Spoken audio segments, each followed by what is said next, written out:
안녕하세요. 대한민국 서학개미 투자자 여러분. 미국 주식에 진짜 깊이 있는 정보를 전해드리는 모여라 서학개미입니다. 자, 오늘 저희가 정말 흥미로운 기업 하나를 들고 왔습니다. 바로 카스텔럼, 티커는 CTM인데요. 아마 대부분 처음 들어보는 이름이실 거예요. 그런데 바로 이 회사가 최근에 시장을 그야말로 발칵 뒤집어 놓는 어마어마한 호재를 터뜨렸습니다. 그래서 지금 소형주 투자자들 사이에서는 가장 핫한 종목으로 떠올랐죠. 도대체 하루아침에 주가가 왜 이렇게 폭등한 건지, 그리고 이 작은 거인에게 어떤 엄청난 기회가, 또 반대로 어떤 치명적인 리스크가 숨어 있는지 오늘 저희 모여라 서학개미가 슬라이드와 함께 하나부터 열까지 아주 속 시원하게 파헤쳐 드리겠습니다. 자, 그럼 바로 시작해볼까요? 우선 모든 사람들의 눈을 그냥 동그랗게 만든 이 숫자부터 한번 보시죠. 무려 플러스 45%. 이게 정규장도 아니고요. 프리마켓에서 하루 만에 오른 주가 상승률입니다.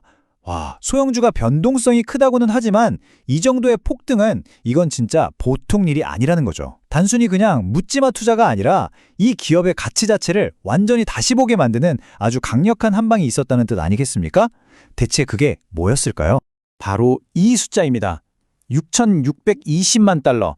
지금 환율로 따지면 대략 880억 원이 넘는 정말 어마어마한 돈이죠.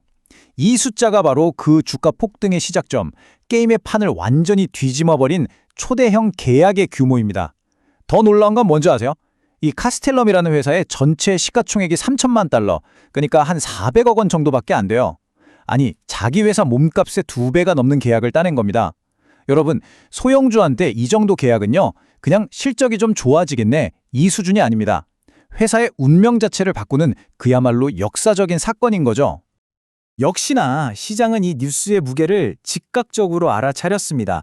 X 같은 소셜미디어를 보니까 이건 회사 역사를 새로 쓰는 순간이다. 드디어 시장이 이 회사를 알아본다. 이런 흥분된 반응들이 막 쏟아지더라고요. 특히 저희가 주목했던 분석은 이거였어요. 이게 그냥 단발성 계약 하나로 끝나는 게 아니다. 세계 최대의 고객인 미 국방부로부터 앞으로 수주가 계속 터져나올 거라는 강력한 신호탄이다. 바로 이 해석이었죠. 자, 그럼 이 엄청난 사건을 우리 투자자들은 대체 어떻게 해석하고 또 어떻게 투자 전략을 짜야 할까요? 오늘 저희는 아주 체계적으로 이 5가지 단계를 따라서 한번 분석해 보려고 합니다. 첫 번째, 주가 폭등의 원인이 된 계약을 아주 깊숙이 파헤쳐 보고요. 두 번째, 카스텔럼이라는 회사가 도대체 뭐 하는 곳인지 그 본질을 알아볼 겁니다. 그리고 세 번째와 네 번째에서는 이 주식을 좋게 보는 쪽과 나쁘게 보는 쪽의 논리를 각각 들어보면서 균형을 잡고요. 마지막으로 이 모든 정보를 싹 다 모아서 우리 스스로가 현명한 투자 판단을 내려보는 시간을 갖도록 하겠습니다. 네, 첫 번째 순서입니다. 주가를 단숨에 45%나 끌어올린 바로 그 결정적인 한 방, 6,620만 달러짜리 계약. 여기에 대해서 자세히 한번 들여다보겠습니다. 근데 여러분, 단순히 X만 보시면 안 돼요. 그 안에 숨겨진 진짜 의미를 파악하는 게 핵심입니다. 10월 31일에 공시가 딱 떴습니다.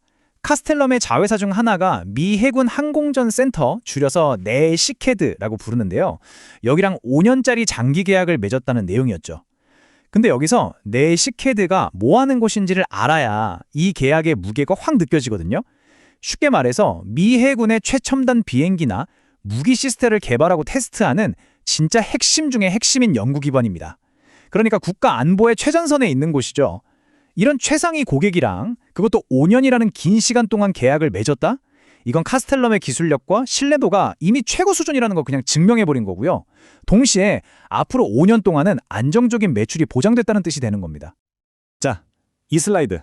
오늘 내용의 진짜 핵심 중 하나입니다. 별표 5개 치셔도 좋아요. 이 계약이 왜 그냥 큰 계약이 아니라 아예 판을 바꾸는 게임 체인저라고 불리는지 그 이유가 여기 다 나와 있습니다. 단순히 회사 역사상 두 번째로 큰 계약이라서가 아니에요. 가장 중요한 건 바로 이겁니다. 완전 공개 경쟁 방식으로 따냈다는 사실. 이게 무슨 말이냐면요. 미국 정부 계약에는 보통 중소기업들을 좀 밀어주려고 중소기업 할당이라는 제도가 있거든요. 근데 이번 계약은 그런 거 없이 로키드 마틴이나 보잉 같은 전 세계적인 방산 대기업들이랑 똑같은 조건에서 그냥 실력으로 맞붙어서 이겼다는 거예요.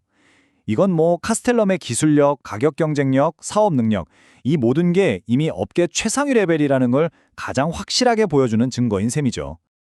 아니, 도대체 뭐 하는 회사길래 그런 글로벌 대기업들을 상대로 이길 수가 있는 걸까요? 정말 궁금해지지 않으세요? 자, 그럼 이제부터 카스텔럼이라는 회사의 진짜 모습을 한번 들여다볼 시간입니다. 아주 간단하게 딱 정의하면 카스텔럼은 국가 안보와 관련된 기술 서비스를 제공하는 회사입니다. 주요 고객들을 보면요. 미 국방부, 나사, 국토안보부, 이름만 들어도 어마어마한 연방정부 기관들이죠. 이런 곳들을 상대로 해킹을 막아주는 사이버 보안 서비스를 제공하고요. 또 최첨단 무기 시스템에 들어가는 소프트웨어를 개발해주고 복잡한 IT 시스템을 관리해주는 그런 일들을 합니다. 한마디로 고객의 가장 민감하고 중요한 임무 수행을 기술적으로 지원하는 이른바 미션 크리티컬 비즈니스를 하는 아주 중요한 회사인 거죠. 그리고 이 매출 구상을 보시면 카스텔럼이 어떤 분야의 전문가인지가 딱 보입니다. 전체 매출의 무려 70%가 사이버 보안과 IT 서비스라는 가장 핵심적인 기술 영역에서 나오고 있어요. 이게 뭘 의미하냐면요. 카스텔럼이 그냥 단순한 용역 회사가 아니라 아주 높은 수준의 기술 전문성을 가지고 있는 고부가가치 사업에 집중하고 있다는 걸 보여주는 아주 중요한 지표라고 할 수 있겠습니다. 카스텔럼의 가장 강력한 무기, 저는 바로 이 높은 진입 장벽이라고 봅니다. 미 국방부나 나사 같은 곳이랑 거래하려면요. 페드램프나 CMMC처럼 진짜 말도 안 되게 까다로운 정부 보안 인증을 받아야만 해요. 이런 인증 하나 따는데 수년의 시간과 수백만 달러의 돈이 그냥 깨지거든요. 그러니까 어지간한 회사는 아예 명함도 못 내미는 거죠. 이게 바로 아무나 따라할 수 없는 강력한 경제적 해자가 되는 겁니다. 이미 이 해자를 파놓은 카스텔럼은 안정적으로 사업을 할 수 있는 거고요. 덕분에 이미 확보해놓은 수주 잔고, 그러니까 앞으로 들어올 돈이 정해져 있는 백로그만 해도 1억 5천만 달러에 달합니다. 자, 지금까지 카스텔럼이 어떤 회사인지 그리고 이번 계약이 얼마나 대단한 건지 알아봤습니다. 이제 이 정보를 바탕으로 카스텔럼의 미래를 아주 밝게 보는 사람들, 즉 강세론자들의 핵심 논리를 구체적인 숫자로 한번 확인해 보겠습니다. 바로 이 표가 강세론의 모든 근거를 담고 있습니다. 자, 하나씩 보죠. 첫째, 매출이 지난 1년 동안 25%나 성장했습니다. 요즘 같은 불경기에 정말 대단한 성장세죠. 둘째, 아직 적자이긴 합니다만 순손실 규모가 작년보다 15% 줄었어요. 이건 매출이 늘면서 고정비 부담이 줄어드는 이른바 운영 레버리지 효과가 나타나기 시작했다는 아주 긍정적인 신호입니다. 그리고 마지막, 이게 진짜 중요한데 미래의 매출을 보장하는 수주 잔고가 30%나 늘어서 1억 5천만 달러를 기록했습니다. 앞으로의 성장이 그냥 기대가 아니라 눈에 보인다는 뜻이죠. 강세론의 하이라이트는 바로 이 가치평가, 즉 밸류에이션입니다. 보세요. 카스텔럼의 매출 성장률은 25%로 같은 사이버 보안 분야의 평균 성장률인 15%를 훌쩍 뛰어넘습니다. 그런데 주가를 매출액으로 나눈 값인 PS 레이시오는 겨우 0.5배밖에 안 돼요. 이게 얼마나 낮은 거냐면요. 쉽게 말해서 이 회사가 1년 동안 버는 돈의 절반 가격의 주식이 거래되고 있다는 뜻입니다. 보통 성장주들은 PS가 5배, 10배 넘어가는 게 흔하거든요. 그러니까 성장은 훨씬 더 빠른데 주식 가격은 말도 안 되게 싸다. 이 두 가지 매력적인 조합을 모두 갖추고 있다는 게 강세론자들의 핵심 주장인 겁니다. 하지만 여러분, 투자의 세계에 공짜 점심은 없다는 말 다들 아시죠? 이렇게 매력적으로 보이는 주식의 뒷면에는 반드시 우리가 확인하고 넘어가야 할 아주 치명적인 리스크들이 숨어 있습니다. 진짜 현명한 투자자라면 좋은 얘기만 듣고 흥분하기 전에 최악의 상황부터 먼저 점검해야 합니다. 이 슬라이드가 지금 카스텔럼 투자를 둘러싼 잔반 논쟁을 그냥 한눈에 딱 보여줍니다. 마치 팽팽한 줄다리기 같죠? 왼쪽에 강세론자들이 이렇게 수주 잔고가 많다, 주가가 너무 싸다 하고 외치면 오른쪽의 약세론자들은 그래봤자 아직 돈도 못 버는 회사 아니냐는 이 지속적인 순손실이라는 팩트로 바로 반박을 해버립니다. 역사적인 계약을 따냈다라는 호재는 만약에 정부 예산 깎이면 어쩔 거냐는 정부 예산 의존성이라는 리스크와 정면으로 부딪히는 거죠. 약세론자들이 지적하는 핵심 리스크들을 하나씩 짚어보겠습니다. 첫째, 가장 근본적인 문제죠. 수익성. 매출이 아무리 늘면 뭐합니까? 아직 이익을 못 내고 있는데 이게 해결 안 되면 말짱 도루묵입니다. 둘째, 고객이 미국 정부 하나에 너무 집중돼 있다 보니까 정치적인 문제로 예산안 통과가 늦어지거나 국방 예산이 깎이면 그냥 바로 직격탄을 맞게 됩니다. 셋째, 실행 리스크라는 건데요.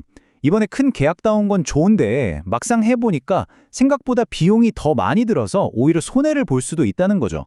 마지막으로 시가총액 작은 소형주 특유의 이 미친 변동성, 하루에 수십 %씩 오르내리는 주가 움직임은 투자자가 반드시 감당해야 할 부분입니다. 자, 지금까지 강세론과 약세론의 팽팽한 주장을 모두 들어봤습니다. 이제 이 모든 정보를 바탕으로 우리 스스로가 결론을 내릴 시간입니다. 카스텔룸, 과연 내 소중한 돈을 투자할 만한 종목일까요? 카스텔럼에 대한 투자 논리를 딱 4단계로 명확하게 요약해드릴게요. 첫째, 이 투자는 안정적인 우량주 투자가 절대 아닙니다. 큰 수익을 노리고 높은 위험을 감수하는 전형적인 고위험 고수익 투자라는 점을 명심해야 합니다. 둘째, 이번 6,620만 달러 계약은 이 회사가 만성적인 저평가와 적자 구조에서 벗어날 수 있는 아주 결정적인 터닝포인트가 될 가능성이 있습니다.